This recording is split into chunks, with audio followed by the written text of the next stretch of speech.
అనే వ్యక్తి ఉన్నాడు. ఆయన ఇదేదో అభివృద్ధి చేశాడు అమరావతి నగర్ అన్నాడు. రోడ్లు డ్రైనేజీలు ఎట్లున్నాయంటే నిన్న ఫేస్బుక్లో పెట్టినారు. ఏం పెట్టినారంటే అమరావతి నగర్లో నీటి సమస్య లేదు, డ్రైనేజ్ సమస్య లేదు, రోడ్ల సమస్య లేదు అన్నారు. రోడ్ల సమస్యలు అటు సైడ్ చూస్తే వర్షం పడితే దారుణంగా పాములు పిల్లలకి లేడీస్కి చాలా ఇబ్బందిగా ఉంది. ఇటు సైడ్ చూస్తే అదే పరిస్థితి ఉంది. నేను ప్రచారంకి వెళ్తే ఏమన్నారంటే ఇక్కడ 10 ఏళ్ళే మాకు రోడ్లు లేదు ఏం లేదని మమ్మల్ని క్లాస్ పిక్తున్నారు. అధికార ఉండేది వాళ్ళు, క్లాసులు మాకు.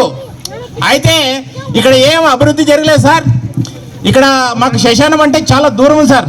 ఎక్కడంటే మండిగిరి పోవాల 5 కిలోమీటర్ల దూరం ఉంది సార్. ఇక్కడ శ్మశానం ఒకటి మీరు ఎమ్మెల్యే అయిన తర్వాతనే అది మాకు ఏర్పాటు చేస్తే బాగుంటుంది అనుకుంటాం సార్. ఇంకోటి ఏమంటే హాస్పిటల్ కూడా లేదు సార్. ఇక్కడ నుండి 2 కిలోమీటర్ల దూరం అవుతుంది సార్ మాకు అమరావతి నగర్. అమరావతి నగర్ పరిస్థితి ఎట్లా ఉందంటే చాలా దారుణంగా ఉంది సార్. ఎంత దారుణంగా అంటే అసలు ఇక్కడ భయ ప్రాంతానికి ఎక్కువ శాతం గురవుతున్నారు సార్.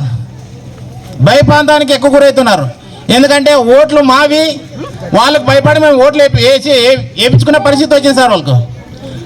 ఇదిగో సార్, ఇది నాకు టీడీపీఎంలో మన నరేంద్ర బాబు గారు ఇచ్చింది యూపీఎస్ 3 సార్. దీన్ని కూడా రద్దు చేసినారు సార్. నాకు దీన్ని కూడా రద్దు చేసినారు.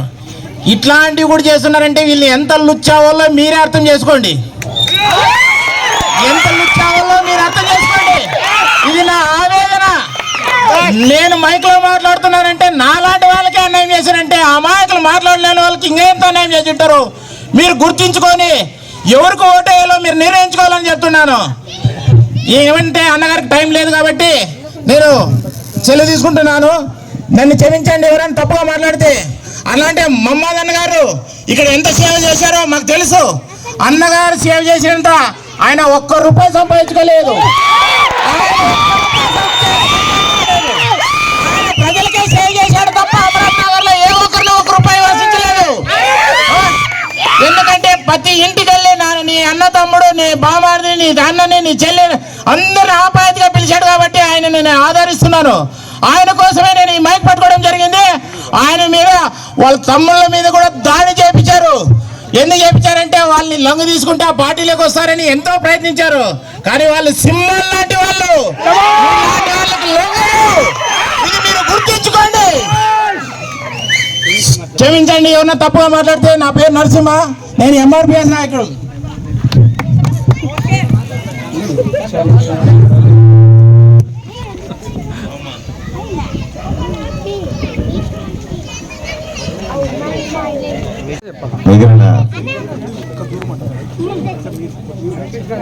హలో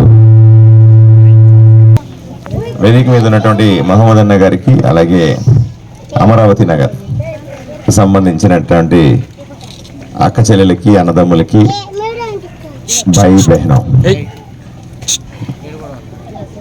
అందరికీ ఇదే సమస్య ఉందమ్మా. నేను గ్రామాల్లోకి వెళ్ళినా, వార్డులో ఏ వార్డుకు పోయినా సరే ఇట్లా చెల్లెళ్ళందరూ, అమ్మలందరూ కూడా నా దగ్గర వస్తారు.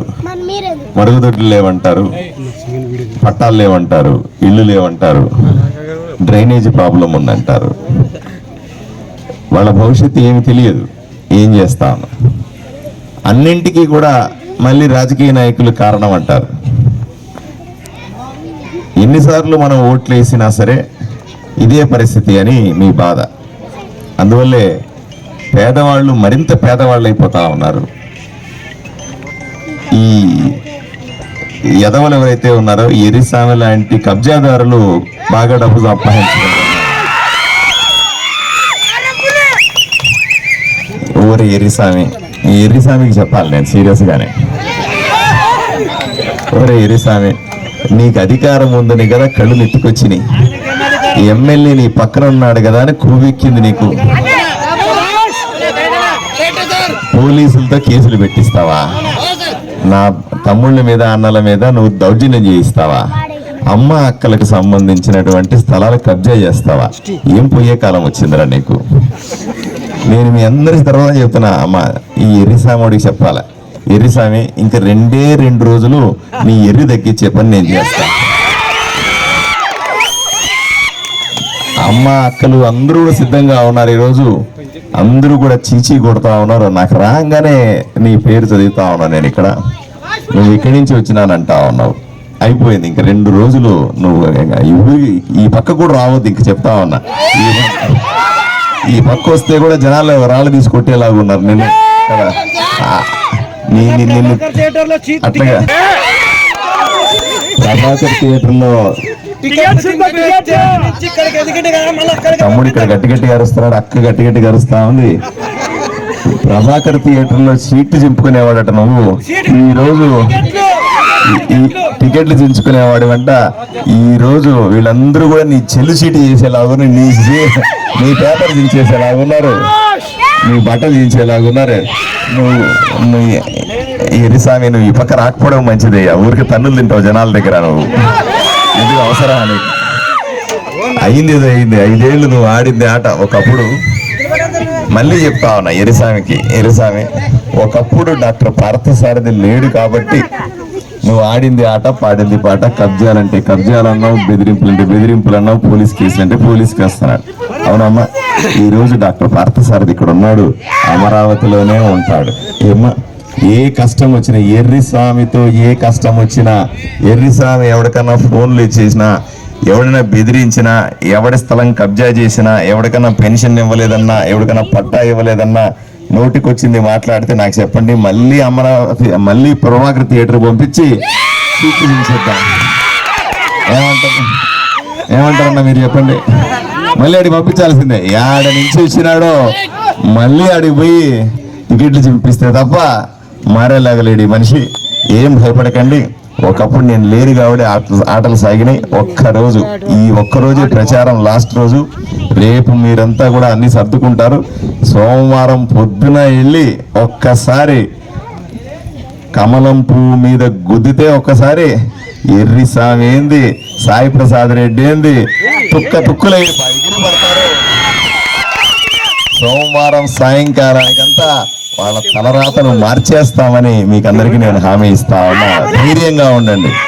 ఒకటి చెప్తున్నాడు, ఇది ఎర్రిస్వామి కాదు, తిప్పేస్వామి కాదు, సాయి ప్రసాద్ రెడ్డి కాదు, వీళ్ళందరూ కూడా ఈ చెట్టుకు తలకిందలు ఏలాడినా సరే నేను 4 రోజుల్లో ఎమ్మెల్యేని.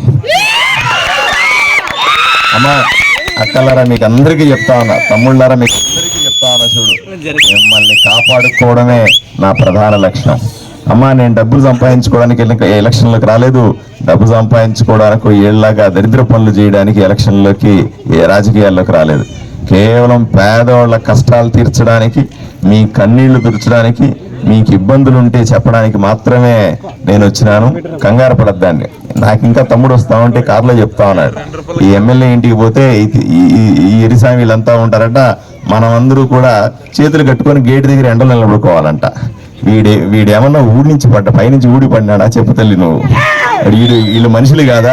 ఎక్కడి నుంచి ఊడి పడిన దేవుళ్ళు వీళ్ళు ఏమన్నా కదా? దేంతో కొట్టాలి చెప్పక్క? నువ్వు దేంతో కొట్టాలి చెప్పక్క? అక్క చెప్పుతో కొట్టాలంటా ఉంది. అంతేక్క. ఎవడు కూడా అయ్యా, అమ్మ, అక్క, మీరందరూ కూడా మాకెందుకు ఓట్లు వేస్తారు? మాకు ఓట్లు వేసేది ఎందుకు? మీకు ఏదైనా కష్టాలు వస్తే తీరుస్తామని, మీ గ్రామంలో కానీ మీ వార్డులో కానీ డ్రైనేజ్ సమస్య తీరుస్తామని, ఇంటింటికి కొలా ఇస్తామని, మీకు పట్టాలు ఇస్తామని, ఇళ్ళు ఇస్తామని, మీకు ఏదన్నా ఎవడన్నా ఇబ్బంది పెడితే మా దగ్గర చెప్పుకుంటారని, ఏదైనా కష్టం ఉంటే మీ కన్నీళ్లు తుడుస్తామని కదా మాకు ఓట్లు వేస్తారు. ఎమ్మెల్యే ఇంటి దగ్గర పోయి చేయగట్టుకొని నిలబడేది ఏంది? ఆ ఎండలో నిలబడేది ఏంది? ఇంటికి ఎవరైనా బెదిరించడానికి వచ్చినా, ఆ పిల్లల మీద టచ్ చేసినా సరే దద్దరిల్లిపోద్ది. నేను మళ్ళీ వచ్చి కూర్చుంటాను ఇక్కడ.